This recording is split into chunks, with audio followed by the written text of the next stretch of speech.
One of my favorite quotes from Will Rogers is, "Land is always a great investment. Last I heard, nobody's making any more of it." People always ask me, how much does an acre of land cost in Texas? Well, the only honest answer I can ever give them is, it depends. Today's video is all about how much does it cost to buy land in Texas. If that's what you're here for, stick around, we're getting after it right now.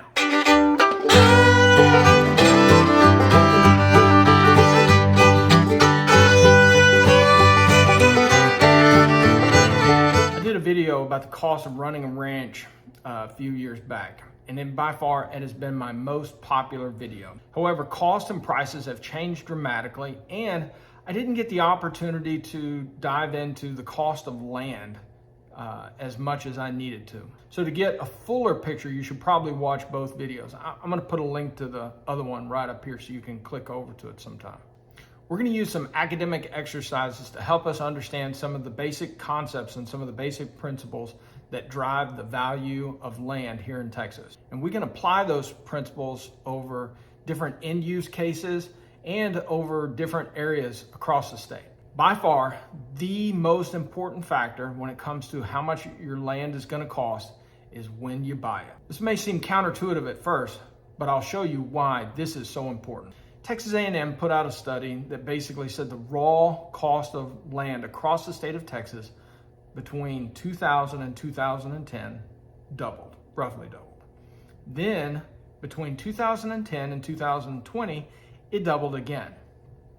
Now, I don't have a Texas A&M study to quote, but I cover the vast majority of this state and have watched things over the last couple of years, and I'm here to tell you it has doubled again.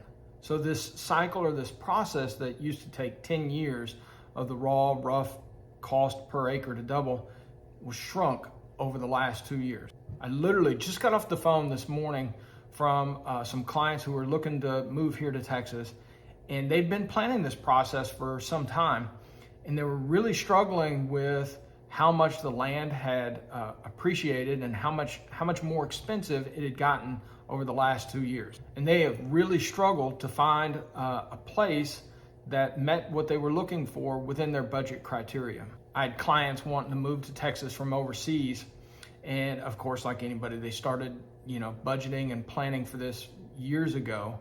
And ultimately, the price of land had gone up so much that, by the time they got ready and had everything set in place to make the move, they were unable to make it work, their calculations and their economics work because of the price of land had appreciated so much. When you take a look at the Texas A&M study, or any other study for that matter, buying land, raw land, is always a good long-term investment. Land is relatively expensive in comparison to what it was just a short time ago. And that was true a long time ago and will be true into the future. Take, for example, the story of my Nani and Poppy, my mom and dad, grandkids call them Nani and Poppy, when they bought their place. When they first bought it, it was an ideal place for them. It was a dream come true, and they really loved it, but they wrung their hands and worried that they were just paying too much for this place because it was so expensive. And for the first few years, that was a big concern of theirs. Did they pay too much for it? It wasn't so much that they couldn't afford it, but did we pay too much? Did we not get a deal? Well, now, within the first 10 years, it had doubled, the value had doubled. And then now over the last 2 years, it's more than doubled again. And so now they just laugh. When we sit around and talk about what it was like when they first bought it, when they were first building their place, and how much worry and angst they had that they had maybe spent too much on that land, they just laugh because it's so unbelievable to them how good of an investment it had been over this last 10, 12 years. And as I always like to tell people, the best time to buy land was about 25 years ago. The second best time is today. Unlike the housing market, the land markets don't usually suffer sharp downturn declines. There's a couple of reasons for that. First and foremost, the lending laws associated with land. You don't have a lot of these short-term ARMs, no down payment. Basically, you have to have a minimum of 20% down. you have to have oftentimes more than 20% down. Sometimes land gets sold on seller financing, so there's not this, oh, I have to sell it to or it's going to get foreclosed. So there's just a lot of reasons, economic reasons, why there's not such a sharp downturn in land prices. One of the other reasons is raw land is used by investors, capital investors, as inflationary hedges. In times of asset crashing in the stock market or others, and or times of asset inflation or prices inflation, oftentimes investors will move their money into raw land because it retains its value during inflationary periods. So now is almost always the second best time to buy land. Hey everybody, this is Kerry Fletcher, Texas Land and Ranch Living. This channel is dedicated to the good, the bad, the ugly, anything and everything you want to know about what it's like to buy and own a ranch here in Texas. So if that's what you want to know more about, be sure that you hit that subscribe button, ring that bell, that way you're notified every time we put out a new video. Look, please give us some feedback down in the comments section. If you have questions, we try to respond to those comments just as quickly as possible. Listen, we put out these videos to bridge the information gap between where you are today and where you want to be. But videos can only take you so far. So when you or anybody else you know is looking to buy their Texas land or buy their Texas ranch, give us a call, send us a text message, shoot us an email. Heck, if you want to, send us a note via Pony Express. Any which way you want to get in contact with us, it's fine with us. When calculating the cost, the next thing we need to know is how many acres, all right? How much is enough? Most people just say, well, this is how much I can spend, and I want as many acres as possible. But let's really, if you've got a plan, if you've got a desire of what you want to accomplish, we can calculate what's called the first thing that we'll calculate, or the first thing that we'll need to know, is your carrying capacity. So I'm going to use cows as an example, but we could use goats, we could use organic hemp, we could use Christmas tree farming, we could use turkeys, we could use, you name it, whatever you wanted to raise or whatever you wanted to use that land for. Each piece of land has this carrying capacity to it. So I'll use an example.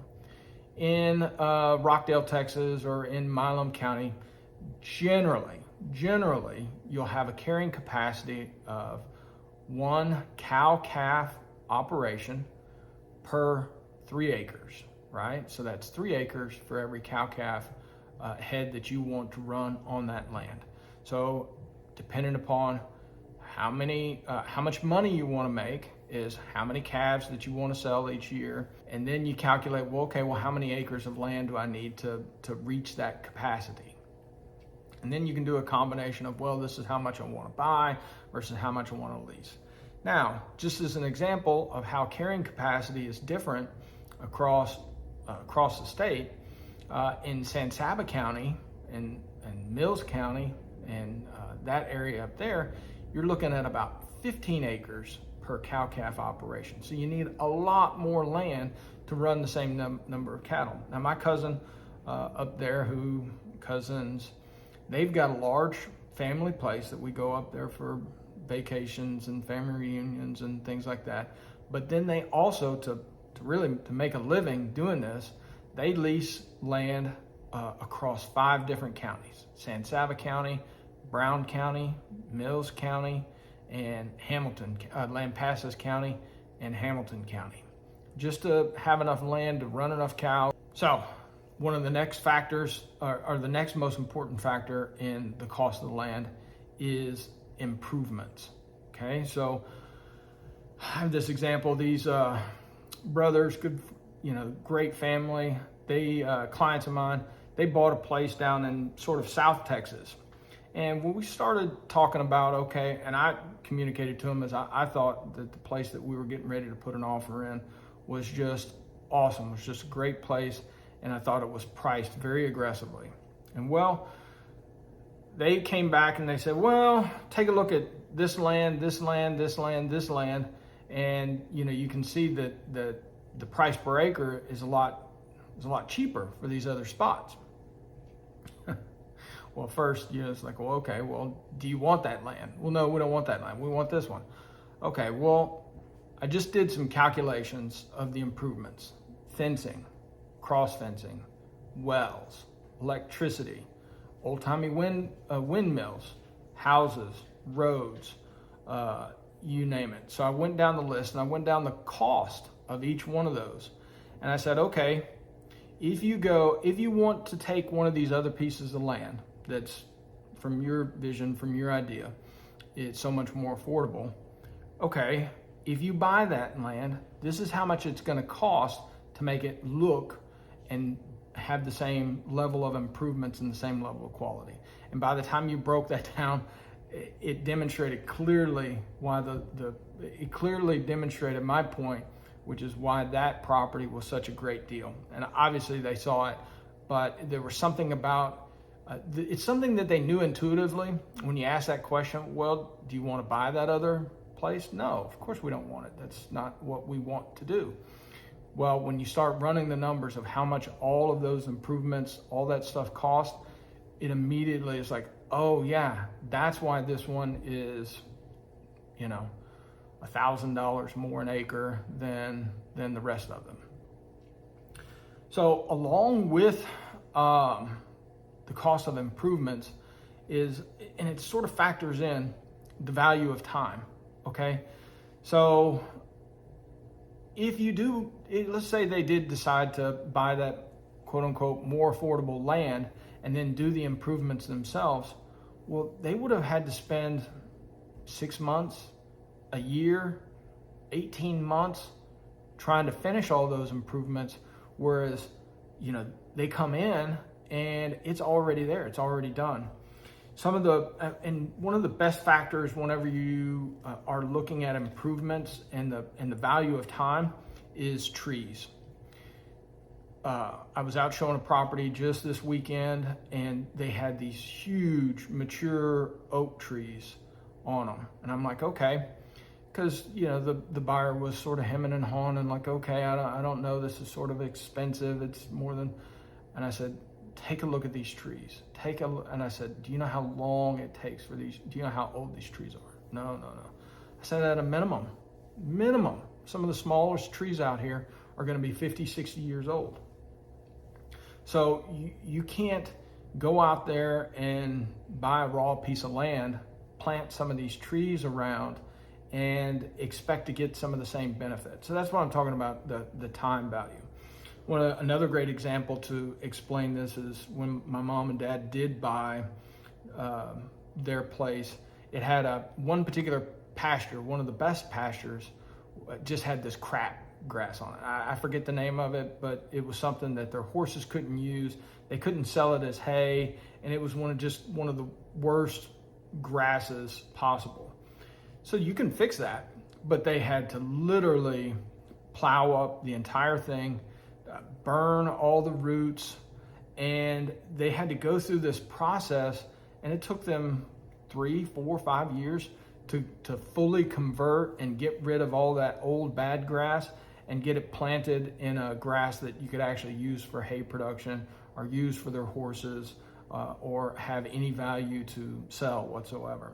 Next, this one's going to be more touchy-feely, more kind of intuitive. It's not going to be as straightforward on this calculation, but let me try to explain. I don't know if you guys watched Yellowstone. I didn't for the longest time, but I finally got in it and binge watched it. And the main character, I think John Dutton, all right, he's having an argument with his son, the lawyer one. And the lawyer one was trying to tell him, oh, look, if we got all this money would give us power. And then the John Dutton character is like, no, you don't get it. People who have all the money in the world would spend it to have a place like this. And that's just sort of an example of what I'm talking about as those intangibles. When you go there, when you see it, you just have that aha moment. It has that right kind of undulation. It has the right beautiful setting of surface water. Has the beautiful trees. has just this place where immediately your blood pressure starts to decline. You start to feel at home and you start to have a real connection with the world.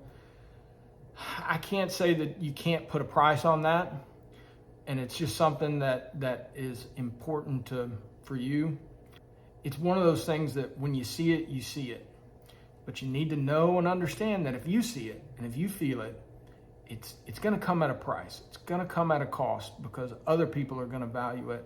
Other people are going to want it as well. So the flip opposite of that is, well, how do you spot potential deals? Where can I get something that is undervalued or in the marketplace, something that's cheap? Okay. And this is like the flip opposite of intangibles. If you want to go and you want to buy land to run cows, run goats, do whatever, oftentimes you can find land that is significantly under market value because it has some easy and obvious flaws associated with those people who are looking for intangibles. And let me give you some examples to what I'm talking about. Across the state of Texas, if you want to buy land cheap, you can usually get land that doesn't have the mineral rights. The mineral rights are reserved and the surface rights are already being used, which means you're going to buy 50 acres, but there may be 2 or 3 producing oil wells on it. What does that mean?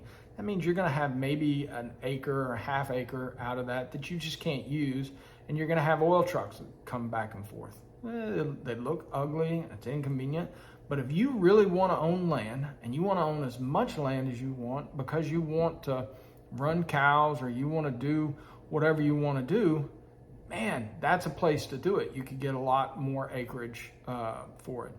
And those leases only run for so long, oil only produces on them for so long, and then eventually that stuff goes away. Another one is in flood zone areas, flood areas. So oftentimes you'll have a large piece of land that is prone to, has either a 1% or a 0.5% chance of flooding. Therefore, it's hard to sell that because people can't buy it and subdivide it up and sell it into smaller lots or anything else.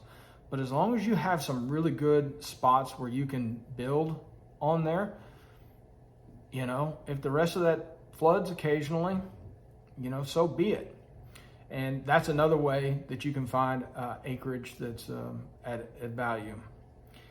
So the last one, and this is the one that's probably not going to pertain to most people watching, but it's important to note, and that is buying in bulk. Price per acre of a 300-acre spot in the same county, same area, same improvement, everything else the same, is going to be a lot less expensive than a 30-acre place. A 50-acre place is going to be, on a price per acre, is going to be less expensive than a 5-acre place. So the smaller the number of acres, the higher the cost per acre, because it meets a larger addressable market. There's a lot more people out there who can afford and are looking for a 5 to 10 acre place than there are people out there who are looking for and can afford a 500 to 1,000 acre place. And so there's a whole group of investors out there that are buying from estates or buying these large acreage spots and then cutting them up and then selling them off as smaller individual plots. And the economics behind it are, in general, they're looking to at least double the price per acre from what they bought it, okay? So just understand, if you're going out there and you're buying something, one of those smaller acre plots, 10, 15, 20 acres, and it's tract number 3 or tract number 5 or whatever out of this larger cut, the person who bought it generally paid at least half, if not more, or less than half of what it's being sold for. So look, I know that probably didn't give you this short, simple answer of, hey, it costs $500 an acre, or I know a spot where it can, but hopefully this will give you a better understanding as you're going through and you're looking, and as you want to go in and evaluate land, what are some of the main factors that drive in and makes things more valuable? As always, if you stuck around this long, give us that thumbs up. Let us know we did a good job. If you have any questions, leave it in the comments. And if you or anybody else you know is looking to buy your little piece of heaven here on earth, give us a call, send us a text message, shoot us an email. Any which way, heck, send us a note via Pony Express. Any which way you want to reach out to us, we've got your back when moving here to Texas. Bye now.